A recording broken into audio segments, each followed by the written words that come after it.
Periods సరిగ్గా రావడం లేదనేది ఒక గైనిక్ ఓపీడీలో చూసే కామన్ కంప్లైంట్. దీనికి కారణాలు మెయిన్గా చూసుకుంటే ఈ రోజుల్లో స్ట్రెస్ ఎక్కువ అవ్వడం అనమాట. చిన్నపిల్లలకైతే ఎడ్యుకేషనల్ స్ట్రెస్ అండ్ అడల్ట్స్కి అయితే వర్క్ స్ట్రెస్ ఎక్కువ అవుతుంది. దీనివల్ల హార్మోనల్ ఇంబ్యాలెన్స్. ఈ హార్మోన్స్ గురించి మాట్లాడితే ఇంకొక మెయిన్ ఎంటిటీ వచ్చేసి పాలిసిస్టిక్ ఓవేరియన్ డిసీజ్ అని.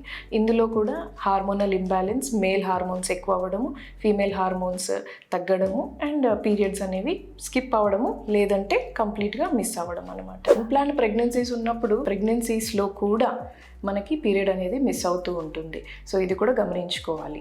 సో ఇవి కాకుండా బ్రెస్ట్ ఫీడింగ్ మదర్స్కి సరిగ్గా పీరియడ్స్ ఉండవు.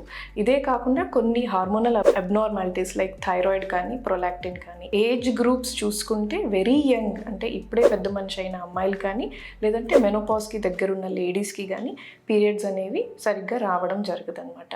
మరి వీటికి ఏం చేయాలి? మనకి హార్మోనల్ ఇంబ్యాలెన్స్ సినేరియోస్ లైక్ స్ట్రెస్కి గురవుతున్న చిన్నపిల్లలు కానీ అడల్ట్స్ కానీ స్ట్రెస్ బస్టింగ్ చూసుకోవాలన్నమాట. Timely eating, sleeping and meditation, yoga ఇలాంటివి. అండ్ పీరియడ్స్ మరీ 2-3 మంత్స్ పైన స్కిప్ అవుతున్నాయి అన్నప్పుడు ఒక 4-5 డేస్ విత్డ్రావల్ బ్లీడింగ్కి టాబ్లెట్స్ తీసుకోవడంలో తప్పేం లేదు. అండ్ బ్రెస్ట్ ఫీడింగ్ మదర్స్కి యూజువల్గా బ్రెస్ట్ ఫీడింగ్ ఆపేశాక పీరియడ్స్ అనేవి రెగ్యులర్ అయిపోతాయి. హార్మోనల్ ఇంబ్యాలెన్సెస్ లైక్ థైరాయిడ్ కానీ, ప్రొలాక్టిన్ కానీ ఉన్నప్పుడు వాటికి ట్రీట్మెంట్ కంపల్సరీగా తీసుకోవాల్సి ఉంటుంది. ఎవరైతే ఇప్పుడే అంటే మెనార్కి లైక్ పెద్ద మనుషులు అయ్యారో వాళ్ళకి యూజువల్గా 2 years వరకు బ్రెయిన్ ఇమ్మెచ్యూరిటీ వల్ల హార్మోన్స్ సరిగ్గా ఫామ్ అవ్వవు కాబట్టి వాళ్ళకి మనం వెయిట్ చేయొచ్చు, ఇబ్బంది ఏం లేదు. నెక్స్ట్ మెనోపాజ్కి దగ్గర అవుతున్న వాళ్ళకి ఏంటంటే పీరియడ్స్ అనేవి స్కిప్ అవుతూ ఉంటాయి. సో వీళ్ళు ఒక డాక్టర్ని సంప్రదించి వాళ్ళ హెల్త్ నార్మల్ లిమిట్స్లోనే ఉంది అనేది గమనించుకుంటూ వాళ్ళు ఫాలోఅప్లో ఉండొచ్చు.